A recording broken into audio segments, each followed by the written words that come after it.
नमस्कार दोस्तों, स्वागत है आपका डेटा हाउस टेक्नोलॉजी में।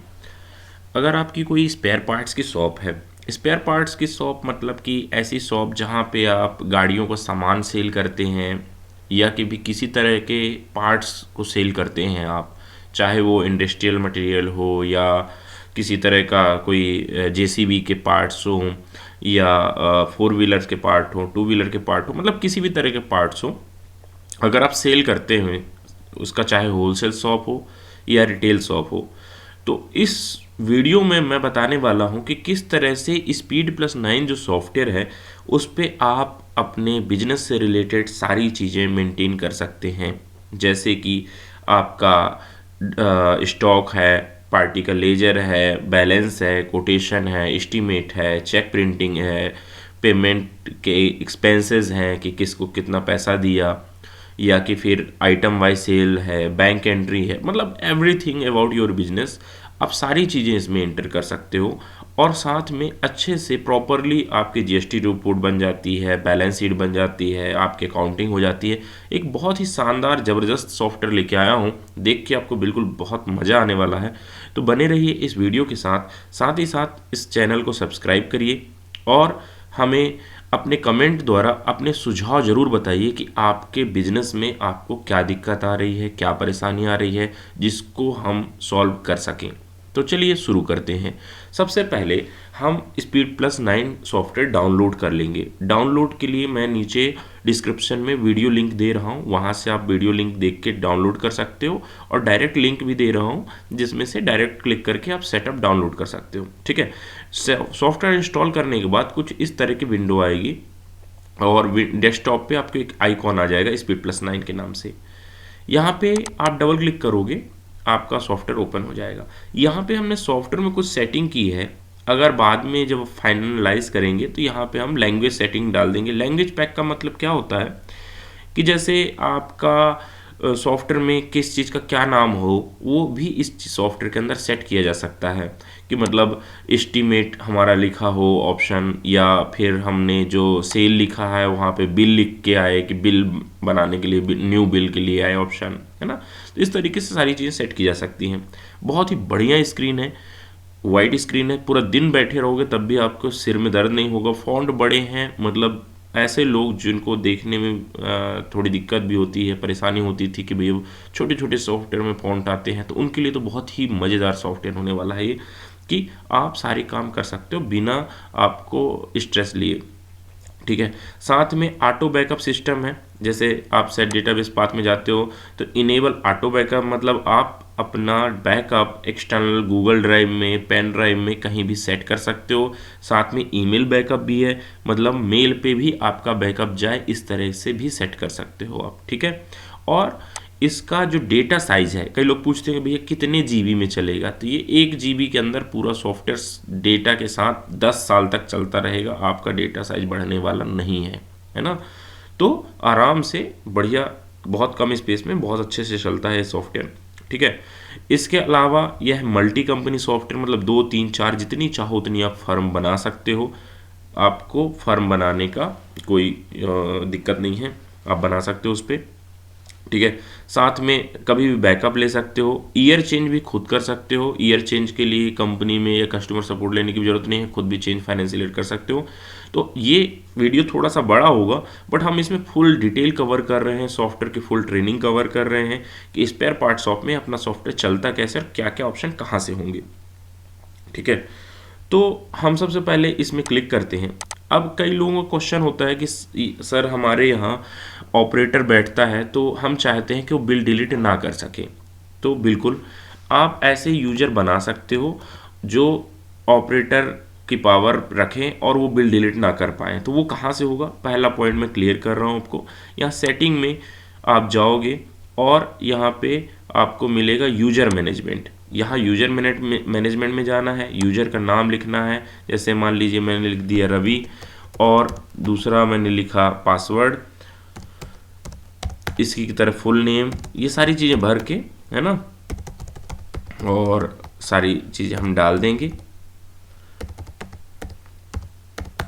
यहाँ पे। अब यहाँ पे आप जो उसका मतलब प्रोफाइल सेलेक्ट करते हो तो उस हिसाब से वो काम करता है। जैसे मान लीजिए आपने इसको डेटा एंट्री ऑपरेटर दिया और यह फुल राइट टिक हटा दीजिए, तो जो जो चीज़ पे आप टिक करोगे कि भाई ये सेल बिल बनाए और मॉडिफाई ना कर पाए, डिलीट ना कर पाए, तो वो डिलीट नहीं कर पाएगा, मॉडिफाई नहीं कर पाएगा, ठीक है। या कि रिपोर्ट में क्या चीज़ वो ना देख पाए, या बैक डेट एंट्री मतलब आपने जो पुराने बिल बना चुके हो उनको डिलीट ना कर सके, है ना, कोई होल्ड ना कर सके बिल, टैब ना ऐड कर सके और उसको सेटल ना कर सके, मतलब जिस तरह की चीज़ें आप इसमें चाहते हो, प्रॉफिट नहीं देख पाए, रेट लॉक हो, फ्री लॉक हो, फ्री में किसी को ना दे सके, है ना, आपको डैशबोर्ड लॉक हो कि लॉक डैशबोर्ड मतलब सामने डेस्कटॉप की स्क्रीन पे हमें ना दिखे, ठीक है, सेटिंग लॉक हो कि मतलब कोई सॉफ्टवेयर की सेटिंग ना चेंज कर सके, बैक डेट, है ना, ये सब सारी चीज़ें, फ्यूचर डेट में भी एंट्री ना कर सके, तो ये सब चीज़ें आप सेट कर सकते हो और सिंपल इसको यहाँ पे सेव कर दोगे तो ऑटोमेटिक उसका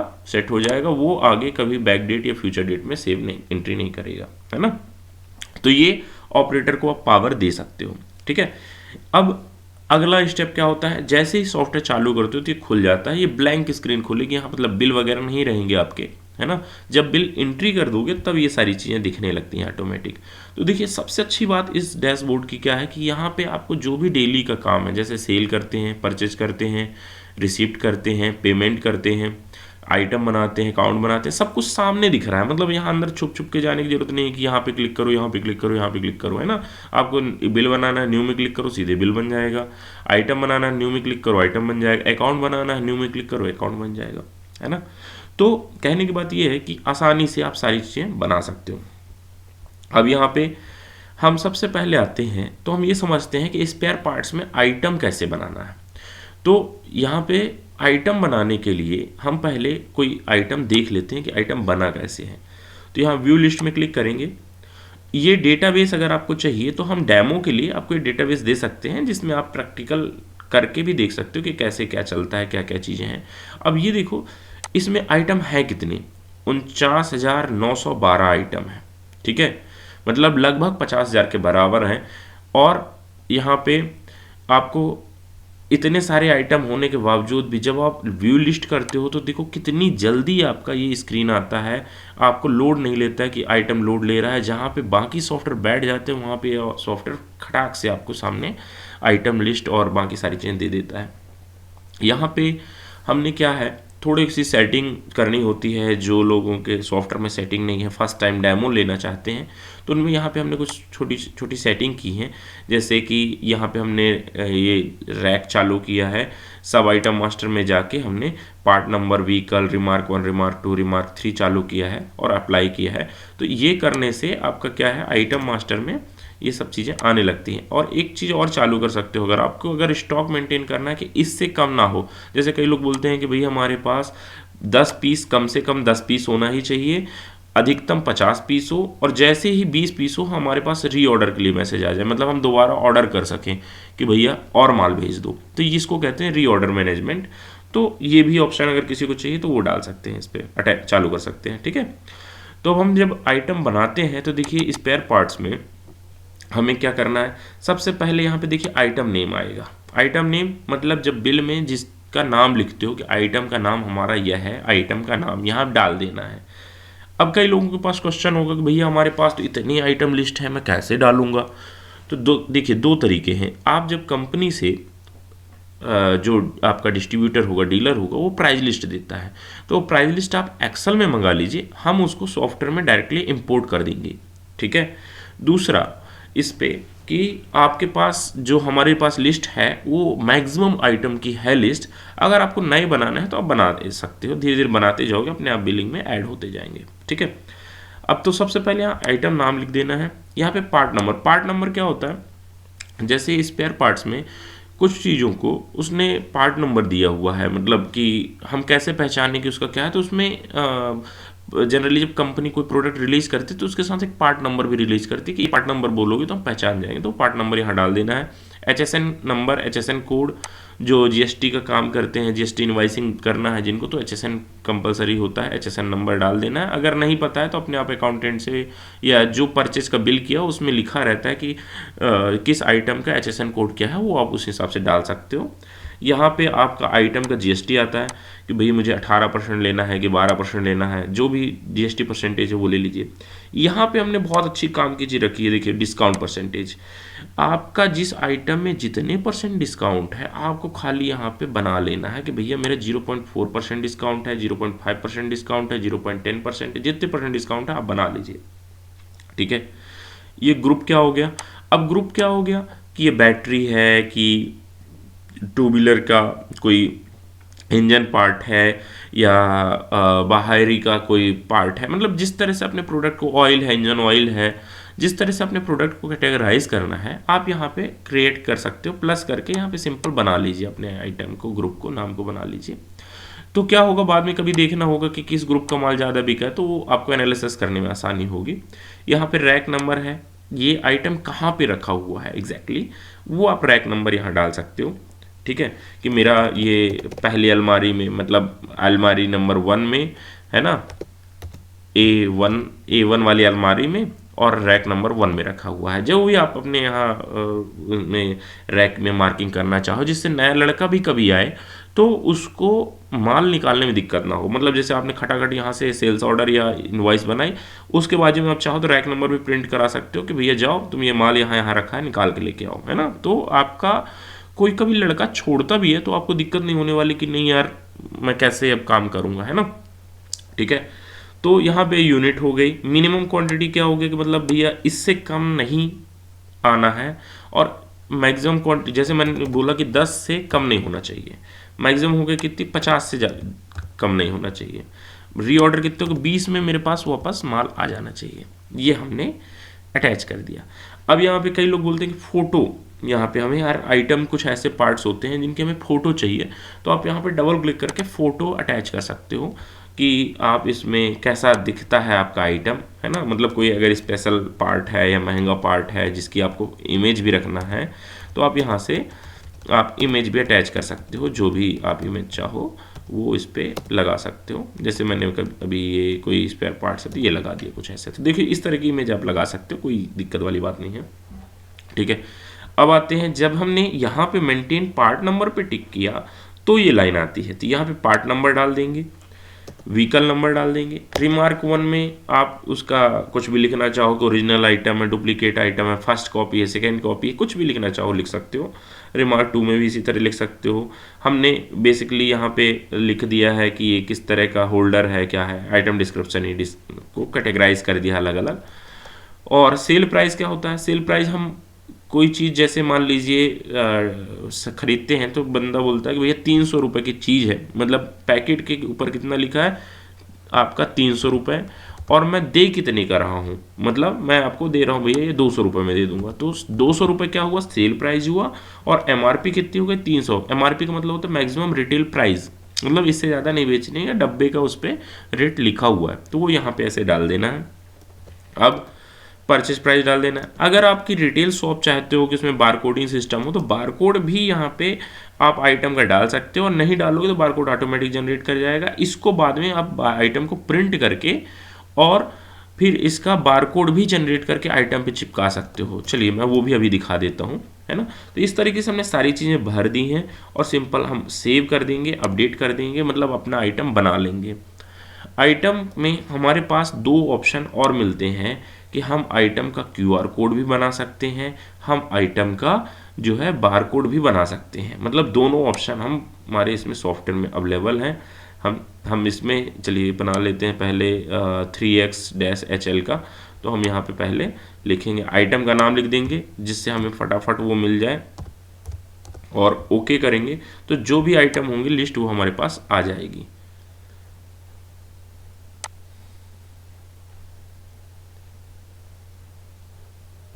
यहाँ पे शायद वो आइटम नहीं है, मैं कोई दूसरा आइटम देख लेता हूँ। जैसे ये मैं ले लेता हूँ 3x बेरिंग, इसी को कॉपी कर लेता हूँ, है ना, एग्जाम्पल के लिए कि इतना लंबा नाम ना हो, है ना। क्यूआर बार कोड में आते हैं, यहाँ पे एज पर ओपनिंग स्टॉक, यहाँ पे आइटम नेम डाल के और ओके किया हमने तो ये आइटम नेम आ गया। ठीक है, मतलब हमने लिस्ट में से सर्च कर लिया कि हमें किसका बारकोड बनाना है। अगर नहीं डालोगे तो पूरी लंबी सी लिस्ट आएगी, उसमें सब आइटम को आप सेलेक्ट कर सकते हो अलग अलग। ठीक है, तो यहाँ पे हमने डाल दिया। अब मुझे कितनी आइटम की क्वांटिटी रखना है, हम मुझे मान लीजिए इसके 10 स्टिकर निकालना है। तो यहाँ पे अब मैं आपको बता रहा हूँ कि आइटम बनाने के बाद उसका बारकोड कैसे निकालें। तो अगेन मैं फिर से बता देता हूँ क्या करना है कि यहाँ पे QR आइटम लिस्ट में जाना है। सबसे पहले शुरू से बताता हूँ, व्यू लिस्ट में जाएंगे। व्यू लिस्ट में जाने के बाद आपको QR कोड में जाना है। यहाँ पे आइटम का नाम लिखना है, जो आइटम का आपको बारकोड करना है, ओके करना है। ओके करते आइटम लिस्ट आएगी, इस पे टिक करना है और इस के बाद क्वांटिटी डालना है, जितने बारकोड आपको चाहिए। फॉर एग्जांपल 10 चाहिए, 10 डाल देना है। QR कोड में क्लिक करना है, ओके करेंगे। ओके करते ही ये आपका बारकोड जनरेट कर देगा। अब ये दोनों तरह से काम करता है, बारकोड प्रिंटर में भी काम कर सकता है और नॉर्मल लेजर प्रिंटर में देखो इस तरीके से अपने स्टिकर में निकल आएंगे। जैसे आप इनको स्कैन करोगे ऑटोमेटिक आइटम आपका बिल हो जाया करेगा और उन पे आप अपने स्पेयर पार्ट्स पे अपने रेट भी चिपका सकते हो कि बार बार किसी को पूछने की जरूरत ना पड़े। ठीक है, तो है ना मज़ेदार बात कि आपका आइटम का बारकोडिंग भी इस सॉफ्टवेयर से हो जाती है। इसके अलावा नीचे सर्च करने के देखो company, group, part number, vehicle number, remark 1, remark 2, barcode number, सब चीज़ से दिया हुआ है। जिस भी चीज़ से आपको सर्च करना हो सर्च कर सकते हो। अगर आपने आज माल कोई ख़रीदा तो सिर्फ उनके बारकोड बनाना है, कोई पर्टिकुलर परचेज है तो उसके बस बारकोड बनाना है। तो इस तरीके से अलग अलग आप जैसा चाहो वैसा एंट्री करके और इसकी परचेज पूरी चढ़ा सकते हो, बारकोड बना सकते हो। ठीक है, और QR कोड का भी ऑप्शन है, QR कोड भी बना सकते हो। और इसके अलावा आइटम इंपोर्ट कर सकते हो एक्सेल से, एक्सपोर्ट कर सकते हो एक्सेल में कि हमें मान लीजिए कोई इनके प्राइस अपडेट करना है तो एक एक करने की ज़रूरत नहीं है कि बैठ के एक एक आइटम इसमें मॉडिफाई कर रहे हैं। हम एक्सपोर्ट करेंगे एक्सेल में, अपने रेट चेंज करेंगे या कि फिर उसमें एक फार्मूला लगाएंगे 20% हाई और वापस से इंपोर्ट कर लेंगे, आपका आइटम लिस्ट में प्राइस ऑटोमेटिक अपडेट हो जाएगा। मतलब फुल सपोर्ट करता है आपके एक्सेल को भी।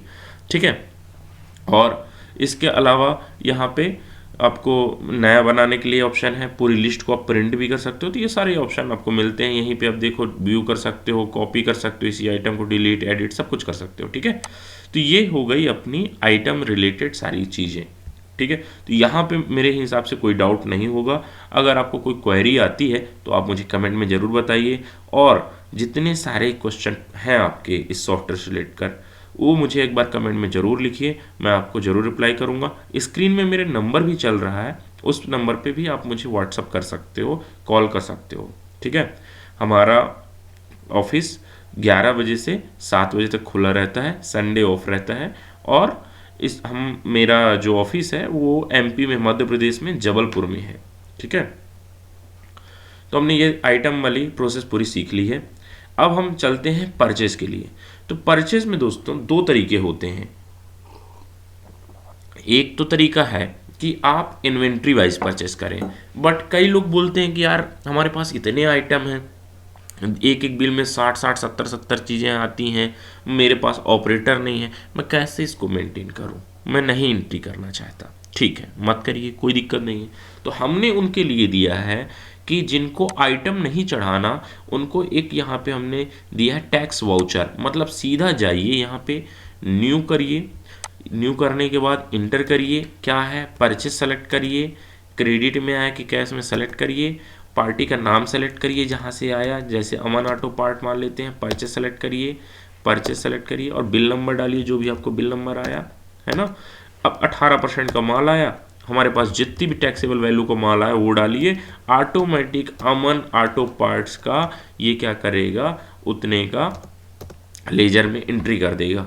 ठीक है, और सिंपल इसको सेव कर दीजिए। मतलब कि आपको जो परचेज नहीं चढ़ाना चाहते हैं आइटम वाइज, वो डायरेक्टली वाउचर एंट्री के थ्रू अपनी परचेज चढ़ा सकते हैं, सेव कर सकते हैं, उनको पूरा आइटम एंट्री करने की ज़रूरत नहीं है।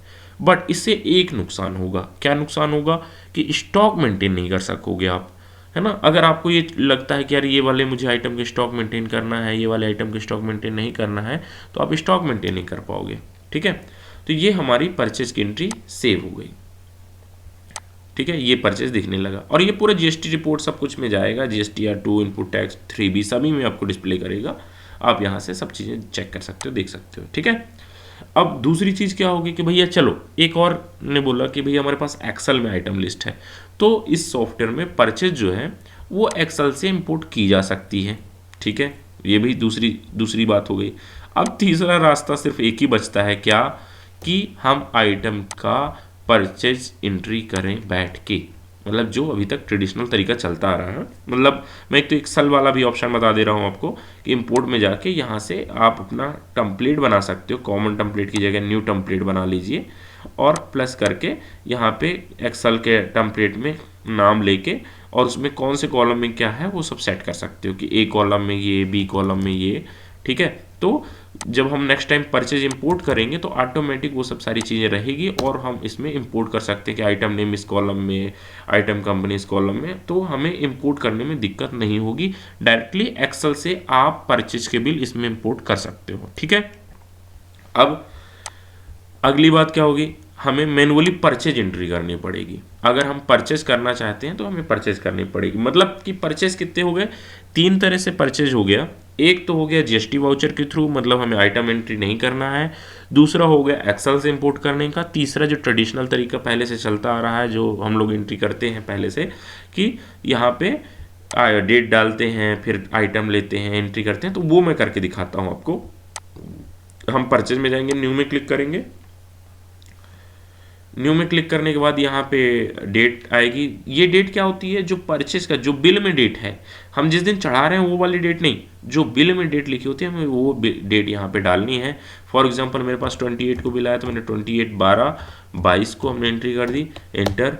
पार्टी जहाँ से माल आया हमारा है ना, हमने अभी अमन ऑटो पार्ट से खरीदा था, एंटर किया हमने, अमन ऑटो पार्ट आ गया।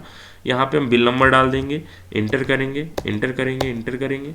अब यहाँ पे हम क्या करेंगे, आइटम का नाम लेंगे। तो अब देखिए बहुत अच्छा इसमें ऑप्शन दिया है कि आप पहले तो स्क्रॉल करते हो तो देखो आइटम के नाम डिटेल, फोटो भी आ रही है सर, देखो दिख रही है ना, ये देखो मैं स्टैक की फोटो लगाई है मैंने, इसमें आ रही है, ये मैंने क्लिक किया, ऐसे पिक भी आती है ना, आ रही है ना, नीचे ब्लिंक कर रही होगी फोटो।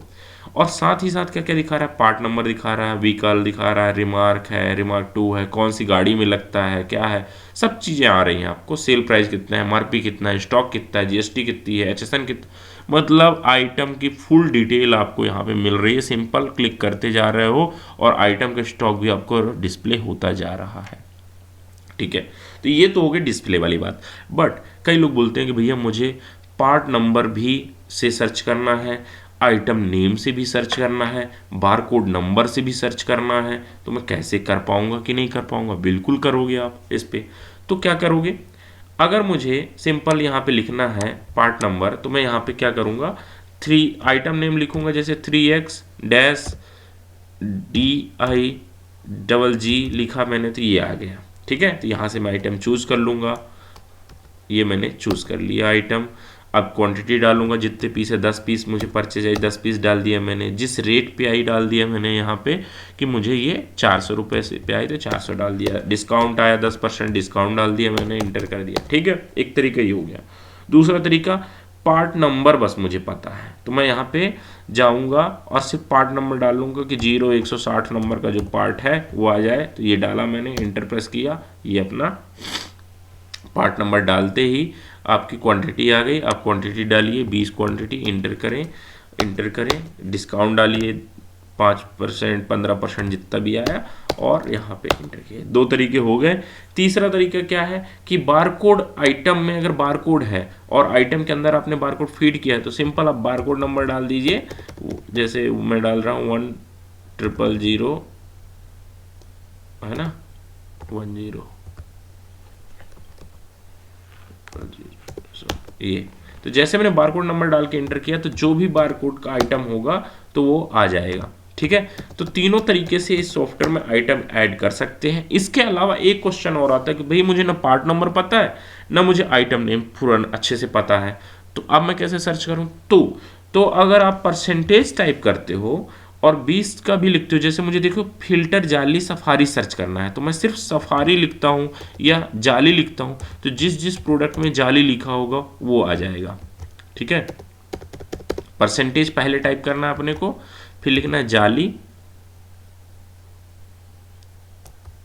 ये देखिए जाली लिखा, तो जहाँ जहाँ जाली है आ गया, बट जाली से भी मिलता जुलता मुझे लिखना है कि ये वाला ढूंढना है। जाली 99 कहीं लिखी है क्या, तो 99 मैंने डाला, ये जाएगी देखिए आगे। मतलब मैं ना आइटम डाल रहा हूँ, ना मैं आपका पार्ट नंबर डाल रहा हूँ, ना बार कोड डाल रहा हूँ। 20 से भी कहीं डालूंगा तो आ जाएगा, जैसे हमारे मोबाइल में होता है। ठीक है, तो हमने ये क्वांटिटी डाली और इसका भी हमने प्राइस डालना और एंट्री कर ली।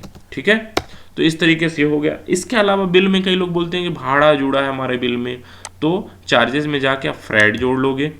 ठीक है, फ्रेड एंड फॉरवर्डिंग चार्ज, मान लीजिए आपको 50 रुपये फ्रेड एंड फॉरवर्डिंग चार्ज लगा है, ये जुड़ गया। अगर आपका कुछ और रिमार्क लिखना है, कुछ और है, व्हीकल मोड क्या है, रिमार्क क्या है, ट्रांसपोर्ट डिटेल, ये सब सारी चीज़ें डाल के और सिंपल आप बिल को सेव कर दोगे, ये आपका परचेस सेव हो गई। ठीक है, अब एक और क्वेश्चन होता है, क्या आप परचेज को मॉडिफाई कर सकते हैं? बिल्कुल कर सकते हो, आपकी परचेज आपका सॉफ्टवेयर है ना, जब मर्जी आए तब आप उसमें चेंज कर सकते हो। तो आपने जैसे डेट सेलेक्ट करके ओके किया, तो जितनी भी परचेज की एंट्री होंगी वो आ जाएंगी। यहाँ पे आप डबल क्लिक करोगे, ओके करोगे, तो इसमें कोई भी चेंजेस करना है आप चेंज कर लीजिए, और चेंज करने के बाद इसको अपडेट कर लीजिए। यहाँ पे एक चीज़ और बताना चाहूँगा कि मान लीजिए गलती से यहाँ पे मेरे पास ये वाला आइटम गलत सेलेक्ट हो गया है, तो इसको डिलीट करना है, तो कैसे डिलीट होगा? तो मैं इसको डबल क्लिक नहीं करूंगा, सिंगल क्लिक करूंगा। देखिए सिंगल क्लिक करते ही ये लाइन ब्लू हो जाती है। जैसे लाइन ब्लू हुई, मैंने यहाँ कीबोर्ड से डिलीट बटन दबा दिया। कीबोर्ड से यहाँ से करोगे तो पूरा बिल जाएगा, कीबोर्ड से डिलीट बटन दबाते ही यह पूरा डिलीट हो गया। अब मैं इसको अपडेट कर दूंगा, ये आपका परचेज एंट्री सेव हो गई। ठीक है, तो हम किस तरह से इसको मॉडिफाई कर सकते हैं, ये चीज़ हो गई। एक चीज़ और बताना चाहूँगा कि अब बिल मुझे ढूंढना है कि कौन सा बिल कब चढ़ाया था, परचेज की एंट्री हुई थी कि नहीं। तो यहाँ पे हमने कुछ चीज़ें एक्स्ट्रा दी हैं। जैसे बिल्स में जाते हो तो आप बिल नंबर से, पार्टी का नाम से, है ना, जैसे मुझे सर्च करना है कि अमन के बिल कब कब से हैं, या 1 दिसंबर मैंने कितनी बार चढ़ाया, तो यहाँ पे पार्टी नाम डालूंगा अमन और ओके करूँगा, तो अपने आप जहाँ भी लिखा होगा अमन, जितने भी बिल होंगे वो आ जाएंगे। इसी प्रकार से बिल नंबर से सर्च कर सकते हो, ले उसका रिमार्क से, वाउचर नंबर से, अमाउंट से, ट्रांसपोर्ट से, व्हीकल से, किसी भी चीज़ से आप इसको सर्च कर सकते हो कि यह बिल कब बना है, उसका डिटेल कब है, ये आप सर्च कर सकते हो। ठीक है, और यहीं से बिल का आप व्हाट्सएप, पीडीएफ, प्रिंट भी निकाल सकते हो, है ना, ये सारी चीज़ें भी मिलती है इस पर। तो अभी मैंने आपको बताया कि परचेज एंट्री कैसे करनी है, परचेज खोलना कैसे है, परचेज चेक कैसे करना है, ये हम इस तरीके से सारी चीज़ें चेक कर पाएंगे। ठीक है, तो दोस्तों अगर अपन चाहते हैं कि आगे हम बढ़ते हैं इसमें, सबसे इम्पोर्टेंट चीज़ आती है परचेज करने के बाद सेल, कि हमें माल जब बेचना है तो हमें उसकी एंट्री कैसे करनी है। यहाँ पे देखिए जैसे आप खोलते हो तो यहाँ पे न्यू का एक ऑप्शन आता है। न्यू से हम समझ ही जा रहे हैं कि नया सेल बिल बनाना है, तो हम यहाँ पे क्लिक करेंगे। बिल्स का मतलब है पुराने बिल्स की लिस्ट देखना है, तो हम यहाँ पे क्लिक करेंगे। रजिस्टर का मतलब होता है कि बिल में क्या क्या माल गया उसका पूरा एक रिपोर्ट बन के आ जाए, वो रजिस्टर कहलाता है। तो हम बारी बारी करके देखते हैं और क्या क्या ऑप्शन कहाँ पे रहते हैं, उनको कैसे उपयोग करना है, कैसे आपके लिए आसान करता है आपकी वर्किंग को, हम पूरा सारी चीज़ें इसमें समझेंगे सेल्स में। तो हम सेल में न्यू में क्लिक करते हैं। न्यू में क्लिक करते ही आपकी इनवॉइस के लिए विंडो आ जाती है। यहाँ पे जिस दिन का बिल बनाना है, मतलब आज ही बिल बनाना है, तो बिल नंबर हो गया। कैश में बिल बनाते हैं क्रेडिट पे। कैश का मतलब क्या होता है कि जैसे तुरंत पैसा दे रहा है वो आपको, तो हम उसको कैश बनाएंगे। मतलब माल लेके तुरंत पैसा दे रहा है तो उसको कैश कहते हैं। और माल लेके भले चाहे 1 दिन बाद दे, 2 दिन बाद दे, 5 दिन बाद दे, जब वो उधार करता है तो हम उसको क्रेडिट कहते हैं। तो अगर बिल हमारा कैश पे बनता है तो कैश सेलेक्ट करना है, क्रेडिट पे बनता है तो क्रेडिट सेलेक्ट करना है।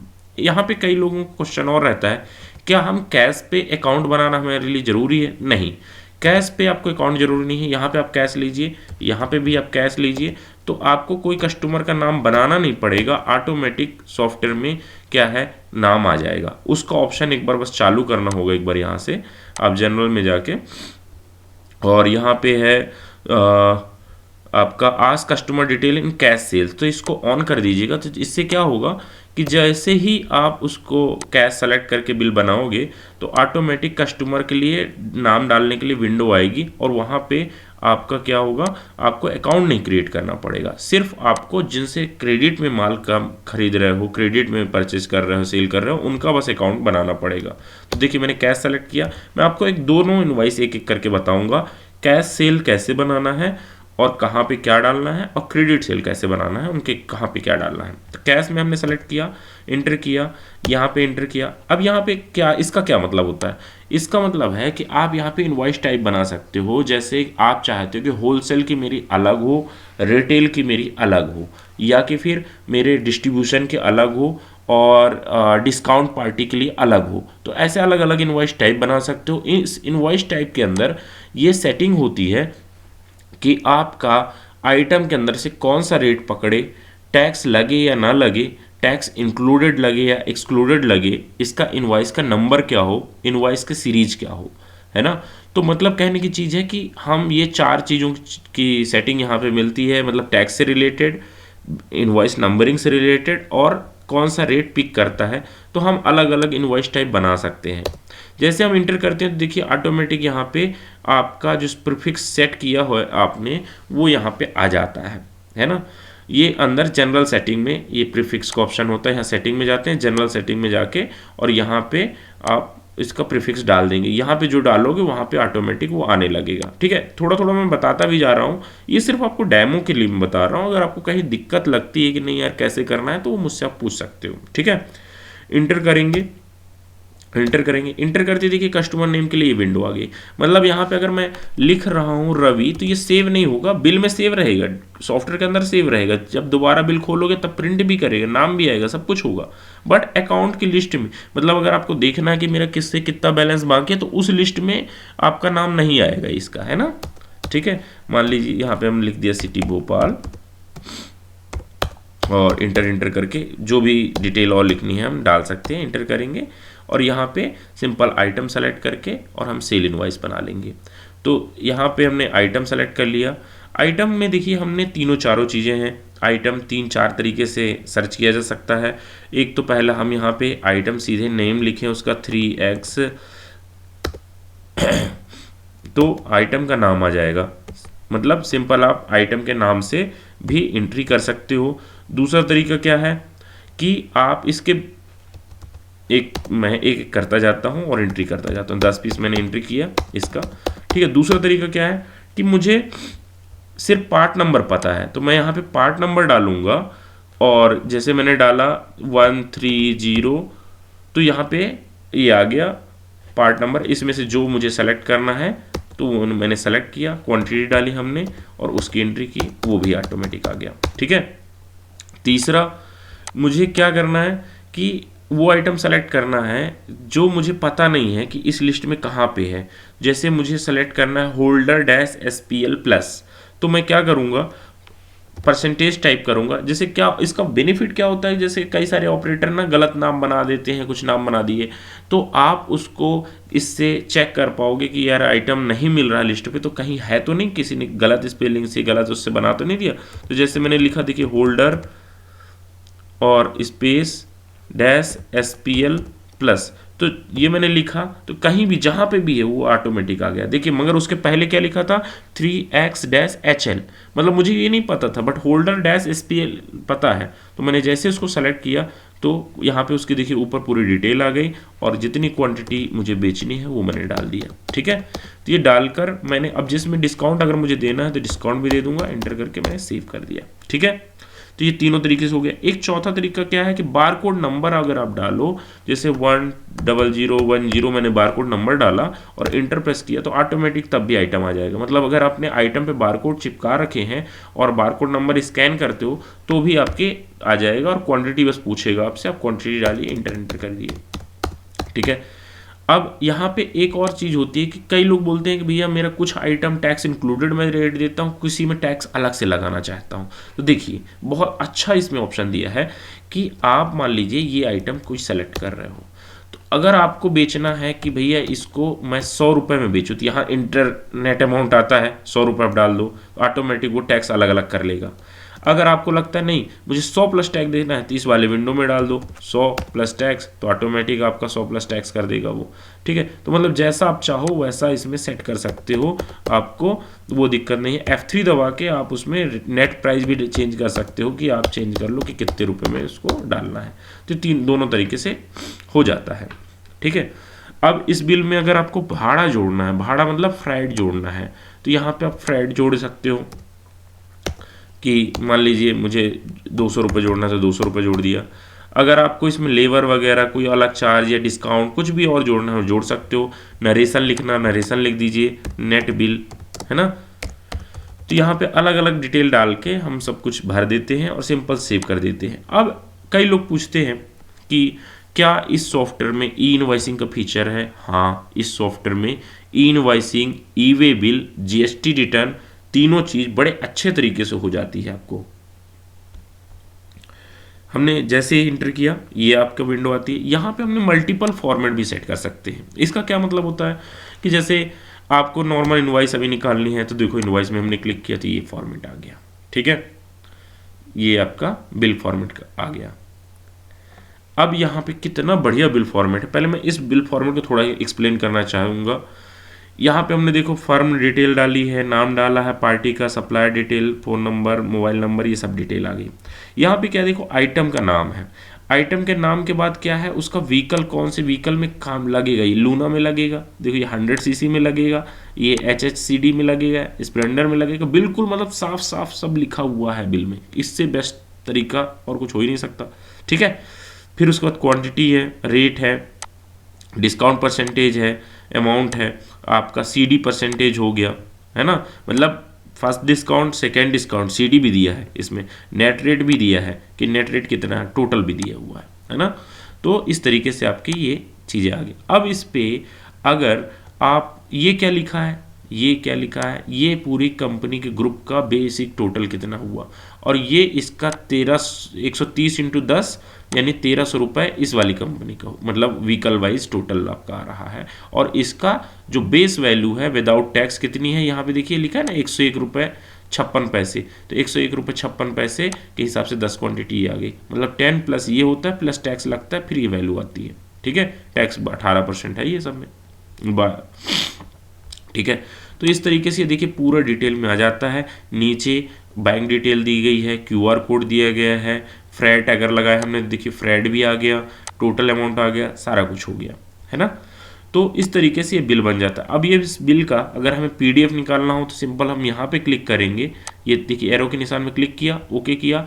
जैसे ही ओके करते हो देखो ये PDF बन के आ जाता है। यहाँ पे डेस्कटॉप पे आप सेलेक्ट कर लीजिए, PDF का बिल का नाम लिख दीजिए, जैसे बिल नंबर कितना है 166, मैंने 166 लिख दिया, ये आपका डेस्कटॉप पे आ गया। यहाँ पे डबल क्लिक करें, आप इसको मेल करो, व्हाट्सअप करो, दूसरे सिस्टम में दे दो, पेन ड्राइव में किसी को दे दो, जो मर्जी आए वो करो, सभी जगह खुल जाएगा।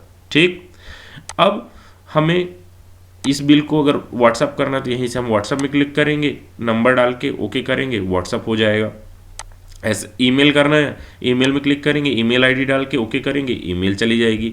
मतलब यहीं से सारी चीज़ें दी गई हैं, आपको कहीं कुछ जाना नहीं है। ठीक है, SMS में क्लिक करेंगे, SMS हो जाएगा इस बिल का। तो यहाँ पे सारी चीज़ें आपको मिल जा रही हैं। अब हम आते हैं किस चीज़ में, अपने पुराने स्क्रीन पे। तो एक इनवॉइस फॉर्मेट ये है, मुझे इसमें नहीं देना, इनको देना है मुझे कलर वाले में देना है। तो कलर में फॉर्मेट बनाया है हमने, कलर में भी प्रिंट निकाल सकते हो, अलग अलग तरीके की डिजाइन लगा सकते हो, मल्टीपल बिल फॉर्मेट की डिजाइन हो सकती है। यहाँ पे ये देखिए कलर फॉर्मेट आ गया, ये भी कितना प्यारा लग रहा है, सिंपल स्वीट, है ना। इसमें हमने वो ग्रुप कंपनी टोटल नहीं दिया, सिंपल इनवॉइसिंग दिया। देखिए ये पूरा आ गया आपका। ये टर्म्स एंड कंडीशन सब कुछ कस्टमाइज भी हो सकती है, आपको कहीं कुछ लगाना है, लोगो लगाना है, लोगो लगा सकते हो, सब चीज़ें आप चेंज कर सकते हो। ठीक है, अब इसी तरह से दूसरा फॉर्मेट है कि मुझे ये A4 में देना है, तो A4 टैली वाला फॉर्मेट हो गया। तो अलग अलग तरीके से इसमें फॉर्मेट है, मैं तीनों दिखा रहा हूँ। ये देखिए ये फॉर्मेट आ गया कि मतलब ये हुआ, उसके बाद SGST CGST लगा, उसके बाद फ्रैट लगा, और आपका टोटल बिल आ गया, नीचे टैक्स की डिटेल आ गई। देखिए, है ना, कितना शानदार तरीके से हो गया पूरा। और एक और चीज़, अब कई लोग बोलते हैं कि यार मुझे 2 आइटम लेके जा रहा है, मुझे A4 का पेपर नहीं यूज करना, तो आप यहाँ पे A5 मतलब A4 का आधा और A6 यानी A4 के आधे का भी आधा, मतलब A4 में 4 प्रिंट निकल आएंगे। तो इस तरह से फॉर्मेट सेलेक्ट कर सकते हो, तो जिस साइज़ का आपको प्रिंट निकालना उस साइज़ का प्रिंट निकाल सकते हो। ठीक है, ये A4 के आधे का भी आधा है, मतलब A4 पेपर में 4 निकल आएंगे इसमें, और इस वाले में आपको 2 निकल आएंगे। ठीक है, तो अलग अलग फॉर्मेट में आप इसको निकाल सकते हो, मल्टीपल कॉपी, 2 कॉपी, 3 कॉपी, जितने चाहिए उतने फॉर्मेट आपके बन जाएंगे। ये देखिए हो गया, कितना बढ़िया फॉर्मेट है, सभी कॉलम बने हुए हैं, item, quantity, HS, index, bank detail, सब कुछ आ गया आपके सामने। और यहाँ पे आप सब फ्रेट, फॉरवर्डिंग चार्ज, CGST सब कुछ है, डिटेल है ना पूरी। तो इस तरीके से आपका पूरा ये इनवॉइसिंग हो जाता है। अब मान लीजिए मुझे ये इनवॉइस दोबारा खोलनी है, तो मैं क्या करूँगा, न्यू में नहीं, बिल्स में जाऊँगा। बिल्स में जाऊँगा तो बाय डिफ़ॉल्ट आज की डेट के जितने भी बिल होंगे वो दिखता रहेगा, है ना।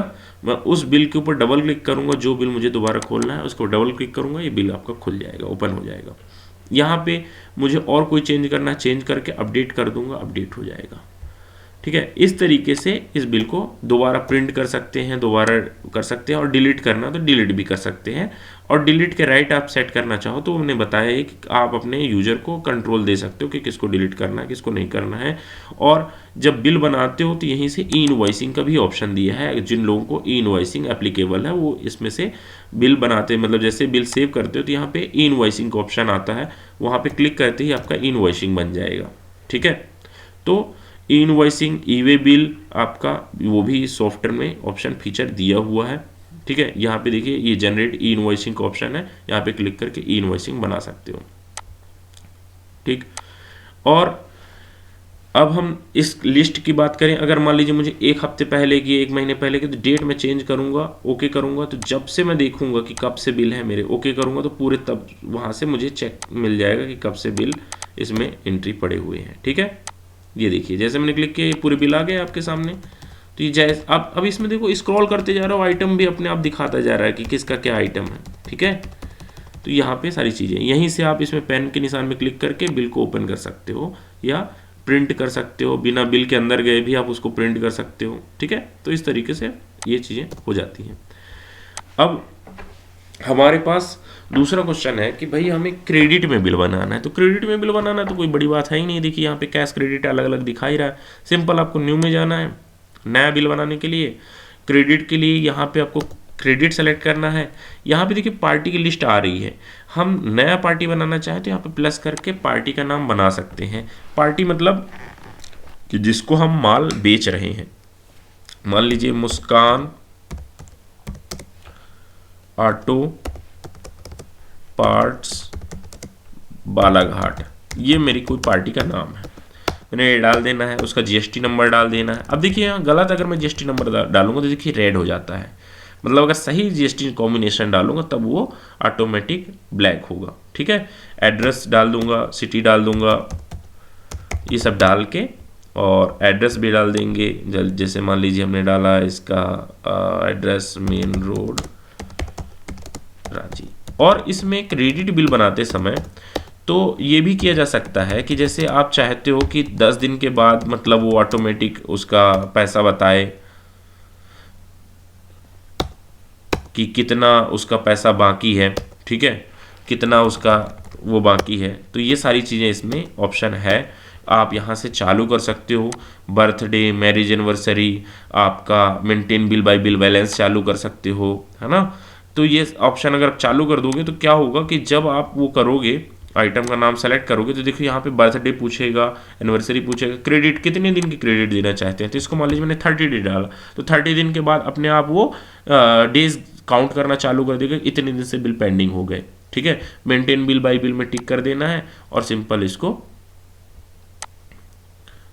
आप क्लिक करोगे तो सेव कर देना है। ठीक है, तो ये आपका अकाउंट बन गया, मतलब क्रेडिट बिल बनाना। अब दोबारा मुझे अगर मैं बनाऊंगा तो सीधे मुस्कान डालूंगा तो ऑटोमेटिक सब डिटेल आ जाएगी, दो बार मुझे एंट्री करने की जरूरत नहीं है। इंटर प्रेस करूंगा, इंटर ऑटोमेटिक बिल बनेगा, है ना।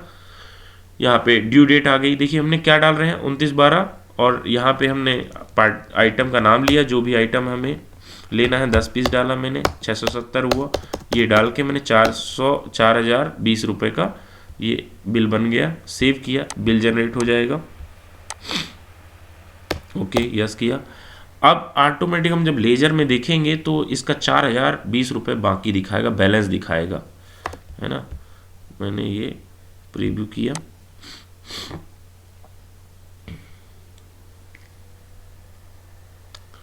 यहाँ पे राहुल चौरसिया के नाम से मैंने बनाया है बिल, तो राहुल चौरसिया का आ गया है। तो यहाँ पे हम लेजर देखेंगे राहुल चौरसिया, तो आपको ये दिखिए 4020 का लेजर में बैलेंस दिख रहा है ना। तो हम ये समझ गए हैं कि हमारे पास अब इसी बिल को अगर मुझे यहीं से खोलना भी है तो मैं डबल क्लिक करके राहुल चौरसिया के बिल को खोल सकता हूँ, है ना। सिंपल, यहीं पे डबल क्लिक किया मैंने तो ये बिल ऑटोमेटिक यहाँ से खुल जाएगा, लेजर से भी खुल जाता है बिल, है ना। तो आपको क्या हो गया बेनिफिट है इससे कि आपने कैश के बिल हो, क्रेडिट के बिल हो, दोनों बिल बड़े अच्छे से बना सकते हो। कैश के बिल में आपको अकाउंट बनाने की ज़रूरत नहीं है, क्रेडिट के बिल में आप उसके अकाउंट बनाओगे तो वो बैलेंस दिखाएगा।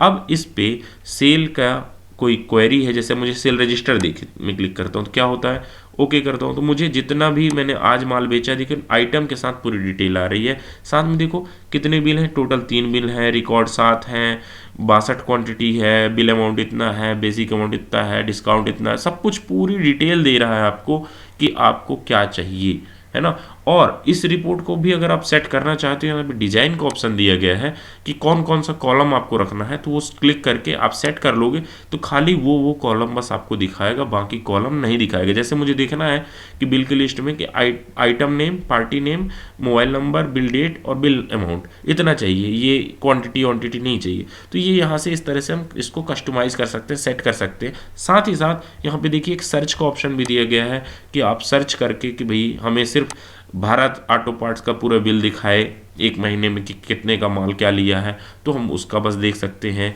कोई पर्टिकुलर आइटम देखना है कि ये कब कब हमने बेचा है तो हम वो देख सकते हैं। आपको पर्टिकुलर कोई शॉर्ट नेम से पार्ट नंबर से सर्च करना है तो वो सर्च कर सकते हो। तो इस तरीके से अलग अलग इसमें सारी चीज़ें मिल जाती हैं आपको जैसा चाहिए। और साथ में एक्सपोर्ट में क्लिक करोगे तो ये एक्सेल में भी चला जाता है ना। तो दोस्तों अभी हमने देखा कि परचेज कैसे करना है, आइटम कैसे बनाते हैं, सेल एंट्री कैसे करते हैं। अब हम सीखेंगे कि पेमेंट रिसीव कैसे करते हैं, पेमेंट कैसे करते हैं और बैंक एंट्री कैसे करते हैं, ठीक है। तो रिसीव्ड करने के लिए देखिए क्या होता है, यहाँ पे ऑप्शन न्यू में मिलता है, न्यू में जाना है आपको। यहाँ पे कैश लेना है, अगर कैश मतलब नगद कोई पैसा दे रहा है, अगर कोई बैंक में दे रहा है तो यूको बैंक लेंगे। आप सिंपल यूको बैंक लेके इंटर प्रेस करेंगे, ऑटोमेटिक आपको यहाँ पे आ जाएगा। रिसीव नंबर डालेंगे, पार्टी का नाम डालेंगे, अमाउंट डाल के डिस्काउंट डालना है अगर डाल देंगे, रिमार्क लिख के और सेव कर देंगे।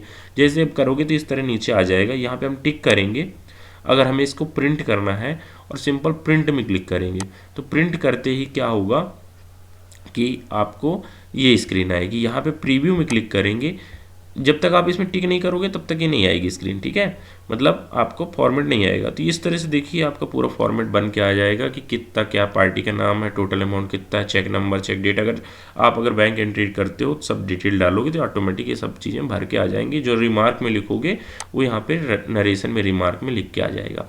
और इसको भी इसी तरह व्हाट्सअप कर सकते हो, ईमेल कर सकते हो, एसएमएस कर सकते हो, ठीक है। और आप चाहो कि ऑटोमेटिक जैसे हम रिसीव एंट्री करें तो ऑटोमेटिक पार्टी को एसएमएस जाए तो वो भी इसमें सेट किया जा सकता है। उसकी सेटिंग में दिखा देता हूँ आपको। देखिए यहाँ पे एसएमएस टेम्पलेट है, यहाँ पे क्विक रिसीव्ड में मतलब कैश रिसीव्ड कर रहे हो या बैंक रिसीव कर रहे हो तो क्या मैसेज जाना चाहिए कि जैसे dear sir thanks for payment, your amount इतना इतना इतना, जो भी आप मैसेज लिखना चाहो यहाँ पे लिख सकते हो, ठीक है। अब इसके बाद क्या करना है कि आपने ये सब डाल देना है और रिसीव्ड हो गया। रिसीव्ड होते ही आपको लेजर जैसे ही सेलेक्ट करोगे और उस पार्टी का नाम देखोगे तो ओके करोगे तो आपको पूरा बैलेंस दिखाने लगेगा। पहले कितना था, 8000 ओपनिंग बैलेंस था, अगेंस्ट ओपनिंग बैलेंस के अगेंस्ट में आपने कितना लिया, 5000 रुपये बैलेंस लिया। अब कितना होगा, 3000 बैलेंस हो गया उनका।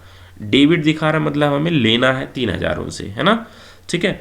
तो इस तरीके से आप रिसीप्ट की एंट्री करोगे तो ऑटोमेटिक बैलेंस कम होता जाएगा और पेमेंट की एंट्री करोगे तो क्रेडिट का बैलेंस कम होगा। मतलब कि अभी जैसे हम चेक करेंगे उसके पेमेंट की एंट्री भी करके देखेंगे एक, ठीक है। तो यहाँ पे अगर इसको प्रिंट करना है लेजर को, तो आप प्रिंट में क्लिक करके लेजर भी अपना प्रिंट कर सकते हो, और ये आपका लेजर आपका इस तरीके से लेजर बन गया, और यहाँ पे आपके प्रिंट आ गया टोटल, ठीक है।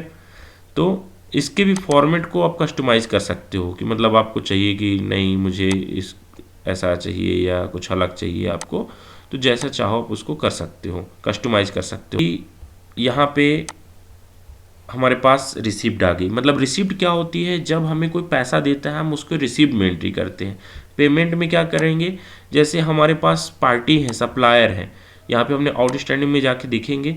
मान लीजिए हमारे पास पेबल में क्या है, पेबल मतलब हमें देना किसको है, जैसे इनको 24,663 रुपये देना है IAB ऑटो पार्ट्स को। तो AB ऑटो पार्ट्स को हमने क्विक पेमेंट में जाएंगे और यहाँ पे इंटर करेंगे कैश। मान लीजिए हमने कैश ही दिया तो कैश सेलेक्ट कर लेंगे, इंटर करेंगे, AB ऑटो पार्ट सेलेक्ट करेंगे।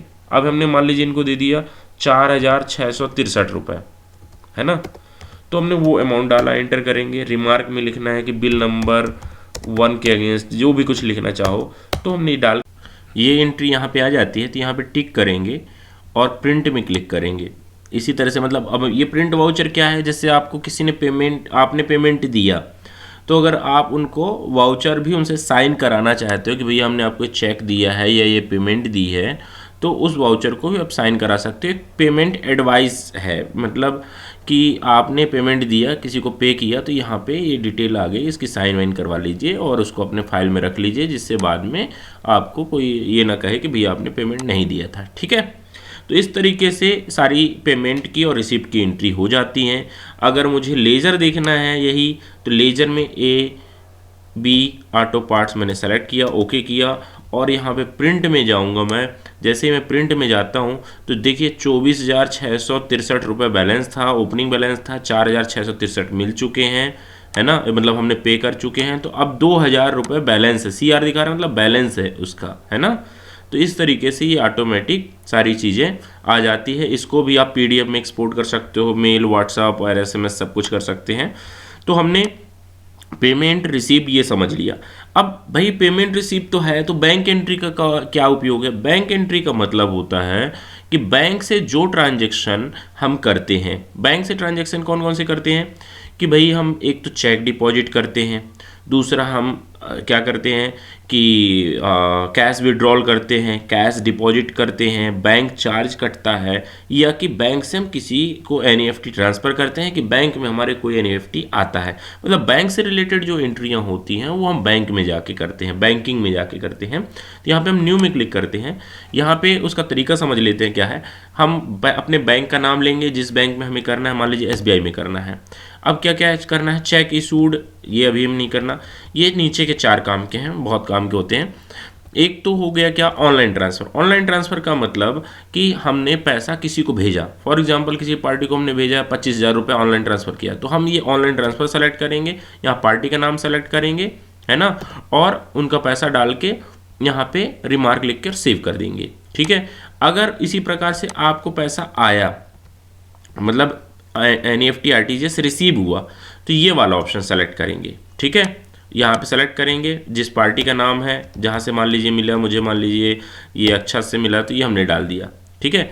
इसी प्रकार से हमारे पास दिन भर हम माल रिटेल में कैश में सेल करते हैं, तो हमारे पास जो कैश आती है उसको अगर हम बैंक में डिपॉजिट करने जाते हैं तो deposit cash into bank select करेंगे, ठीक है, और यहाँ पे कैश अकाउंट सेलेक्ट करेंगे। ये समझ लेते हैं। मतलब आज आपने दुकान खोली, आपने सुबह से लेके शाम तक में जो भी माल कैश में बेचा वो कैश आया तो आप उसको बैंक में जमा करोगे, है ना। नहीं जमा करोगे तो आपकी कैश रुकती जाएगी, खूब सारा आपके उसमें कैश बैलेंस दिखाएगा। तो हम यहाँ पे कैश को जमा करेंगे, डिपॉजिट कैश इनटू बैंक करेंगे, और यहाँ पे कैश के अकाउंट लेके और अमाउंट डालकर हम सेव कर देंगे, तो हमारा उतना पैसा बैंक में जमा हो जाएगा, मतलब बैंक के खाते में दिखाने लगेगा। बैंक में प्रैक्टिकली जमा नहीं होता, बैंक के खाते में दिखाता है। ये SBI बैंक का खाता है ना।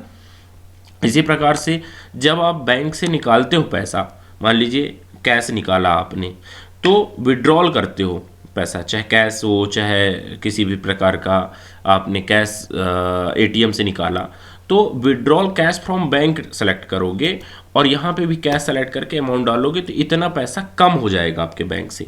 ठीक है, तो ये चारों चीज़ हम समझ गए।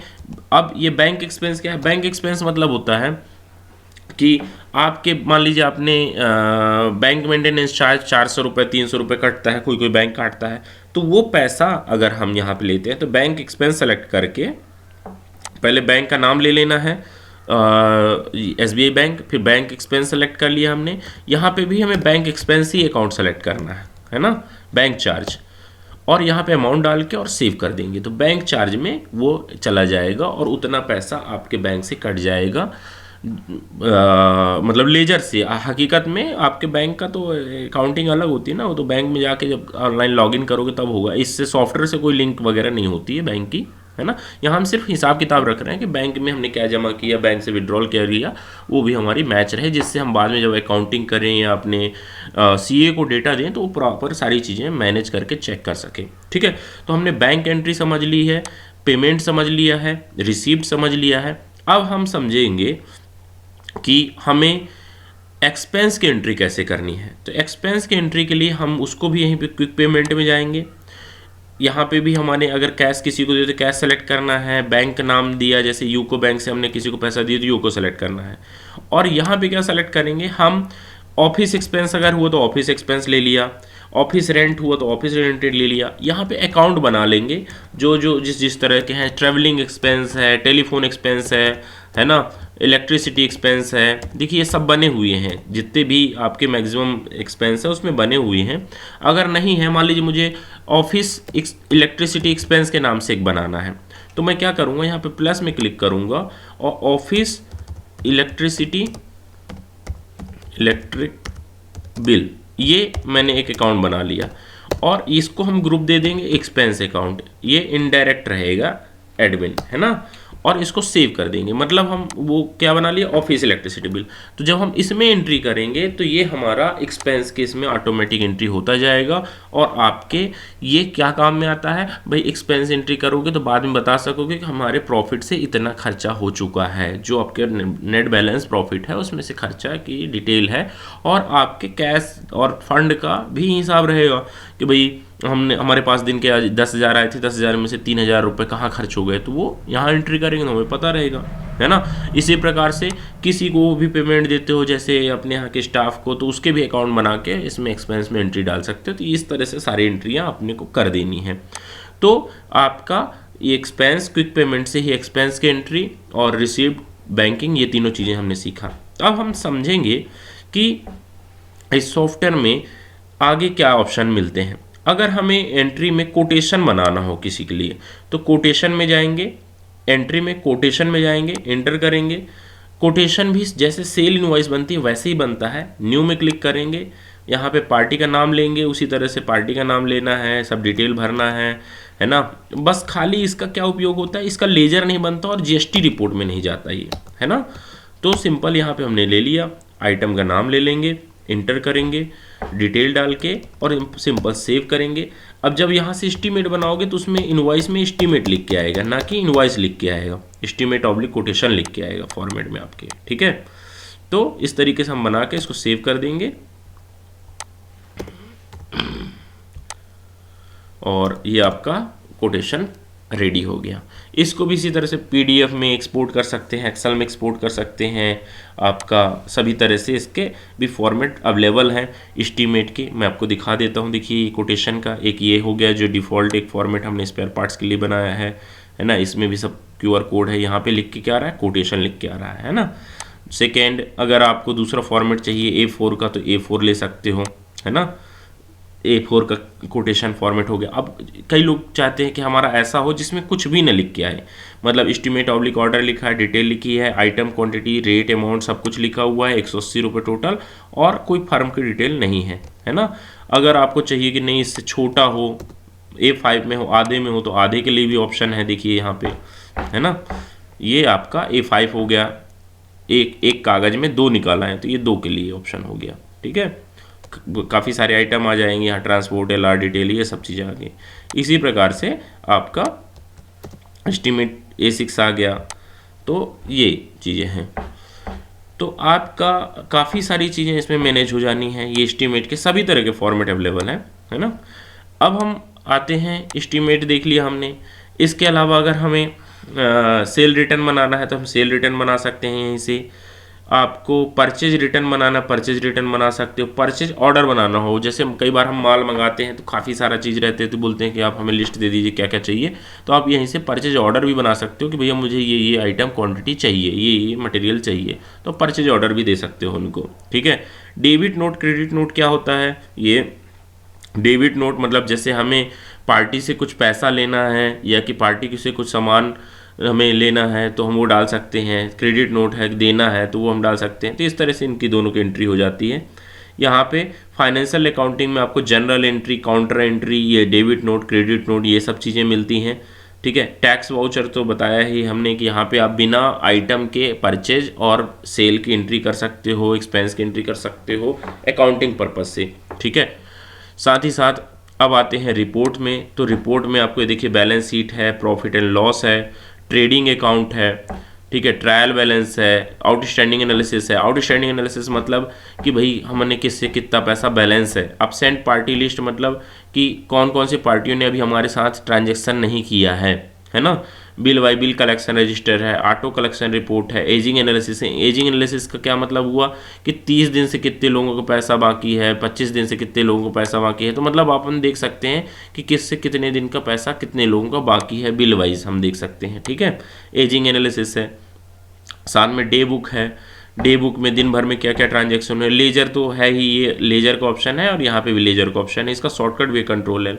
वाउचर बुक है, वाउचर बुक में हम देख सकते हैं कि हमने क्या क्या किया काम, तो ये सारी चीज़ दिखा रहा है कि हमारे इतने क्विक पेमेंट कटे हैं, इतनी सेल कटी है, इतने सेल्स ऑर्डर कटे हैं, मतलब सारी चीज़ें यहाँ पे आपको आ गई, ठीक है। इसी तरह से कैश बुक है, daily monthly summary, group ledger, account statement, T ledger. T ledger का क्या मतलब हो गया कि ऐसा लेजर जिसमें हमने एक साइड पूरी सेल आ जाए, एक साइड पूरी परचेज आ जाए, उसको हम टी लेजर कहते हैं, है ना। मतलब जैसे मैं एक दिखाना चाहूँगा, ये देखिए जैसे ये राहुल गांधी, इस साइड पूरी सेल आ गई कि सेल के पूरे बिल आ गए और जो पैसा देंगे वो इस साइड आ जाएगा। मतलब कि किसी को हिसाब मिलाने में अगर दिक्कत हो रही है तो भैया ये देखिए आपके 25 बिल सेल के और ये 10 एंट्रियाँ पेमेंट की, रिसिप्ट की, है ना। तो ये आपकी इस तरीके से रिपोर्ट आ जाती है टी लेजर की। अकाउंट समरी है, quick payment register, receipt register, ये सब मिलता है आपको। जीएसटी रिटर्न में, जीएसटी रिटर्न में ये सारे ऑप्शन है, GSTR1, GSTR2, GSTR3B, रिकन्सिलेशन, है ना। फाइनेंशियल अकाउंटिंग है, इंटरेस्ट। जीएसटी रिपोर्ट्स हम देख लेते हैं। जीएसटी रिपोर्ट के लिए जीएसटी रिटर्न में जाना है, GSTR1 में जाना है। यहाँ पे आप जाओगे क्रिएट एक्सेल वर्कबुक में जाओगे, आप डेट सेलेक्ट करोगे कब से कब तक करना है, ओके करोगे। ओके करते ही आपके एक्सेल रेडी हो जाएगी आपकी फाइल। ये देखिए प्रोसेस चालू हो गई ऑटोमेटिक, और सिंगल एकदम क्लिक किया आपने, फटाफट आपकी जनरेट हो गई। और इसको डायरेक्टली आप अकाउंटेंट को अपने दे सकते हो, सीईओ को दे सकते हो, या कि इससे डायरेक्टली आप अपना रिटर्न भी फाइल कर सकते हो, खुद भी फाइल कर सकते हो। इसमें देखो HSN वाइज समरी आ गई आपकी कि कौन कौन से HSN के क्या है ना। आपका डॉक्यूमेंट आ गया, सारा कुछ, मतलब जो गवर्नमेंट ने एक फॉर्मेट दिया है अपना रिटर्न फाइल करने के लिए, उसी फॉर्मेट में ये सारी चीज़ें बन के आ जाती हैं। और इसको पेन ड्राइव में आप दे दीजिए, मेल कर दीजिए, एक्सपोर्ट कर दीजिए, सिर्फ ये क्रिएट एक्सेल वर्कबुक में क्लिक करते ही सारी चीज़ें आ जाती हैं। अगर 3B निकालना है तो GST 3B में क्लिक करोगे, डेट सेलेक्ट करो कब से कब तक का सेलेक्ट करना है, ओके करके GST 3B में क्लिक करोगे, ये आपको अपने आप IGST CGST आ गया। प्रिंट में क्लिक किया अपन ने तो आपकी पूरी कंप्लीट जो एक्सेल है वो बन के आ जाती है। इसका PDF भी बना सकते हैं अपन, प्रिंट कर सकते हैं, ठीक है।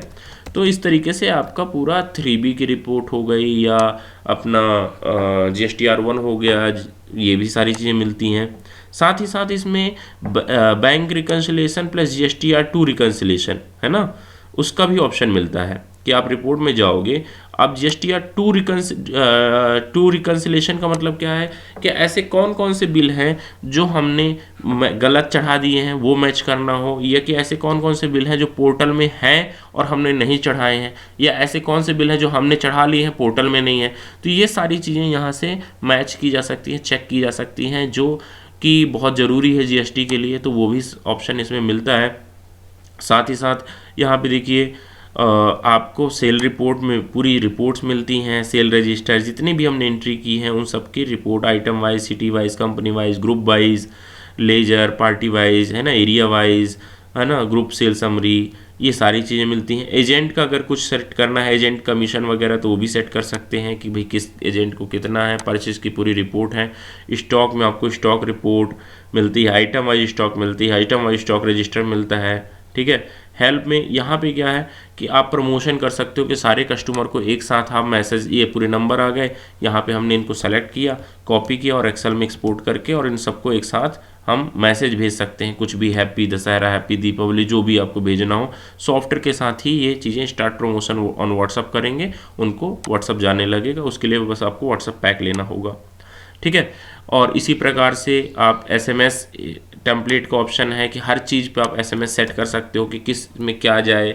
जैसे मान लीजिए बिल बने तो क्या जाए, चेक इन बने हो तो क्या हो, आपका कोई लेजर बैलेंस एक्स्ट्रा हो गया है तो क्या हो, तो सभी इसमें मैसेज वगैरह सब सेट कर सकते हैं यहाँ से। फिर उसके बाद है हमारा वाउचर नंबरिंग, अलग अलग वाउचर नंबरिंग कर सकते हैं। सीआरएम का भी ऑप्शन दिया है इस पे, जो कि हम आगे देखेंगे कैसे सीआरएम काम करता है। ठीक, ऑडिट ट्रायल है, यूजर एक्टिविटी रिपोर्ट वगैरह हो गया, ये सारी चीज़ें मिलती हैं इस पे। लॉयल्टी पॉइंट्स हैं। लॉयल्टी पॉइंट मतलब कि आप चाहते हो कि मतलब जैसे पहली बार लेके जाए कस्टमर तो उसका पॉइंट हो जाए, ये 100 रुपये का एक एक पॉइंट बन जाए, तो 1000 रुपये में 10 पॉइंट हो गए, है ना। तो इस तरीके से पॉइंट बनते जाएं, जब उसके 100 पॉइंट हो जाए तो हम उसको रिडीम कर लें। तो इस तरीके से पॉइंट सिस्टम होता है, वो सारी चीज़ें इसमें सेट की जा सकती हैं। ठीक है। और यहाँ पे क्यूआर कोड है ऑप्शन, मल्टी कंपनी रिपोर्ट है, तो ये सारी चीज़ें आपको उस पर मिल जाएंगी। ठीक है। कस्टमाइज रिपोर्ट भी मिलती है। साथ ही यहाँ पे भी कुछ ऑप्शन है जैसे आउटस्टैंडिंग, तो जो ये चीज़ें लिखी हुई हैं इन्हीं का शॉर्टकट यहाँ पे दिया हुआ है।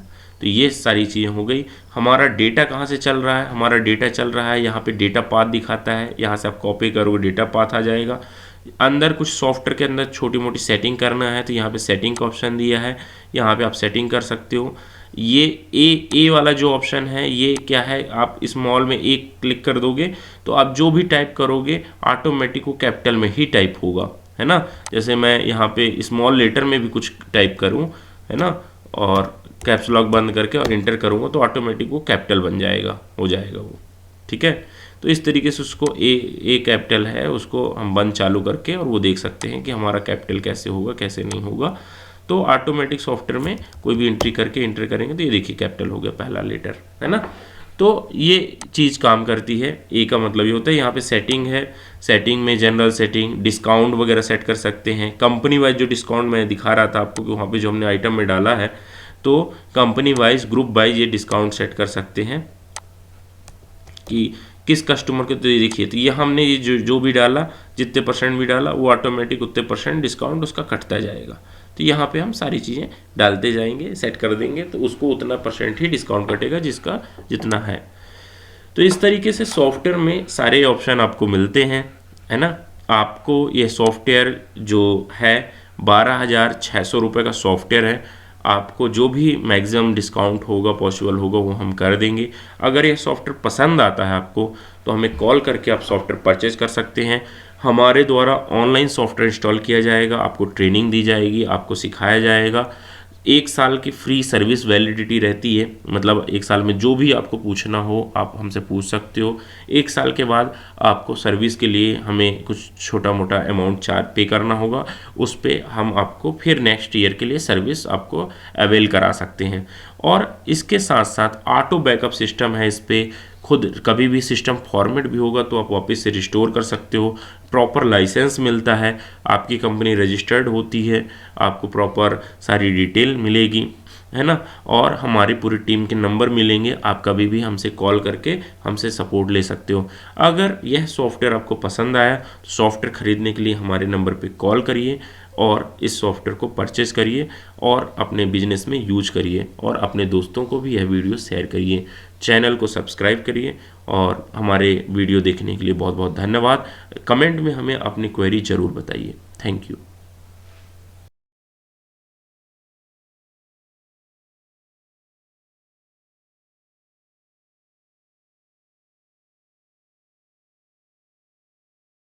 के सिंपल सेव कर देना है।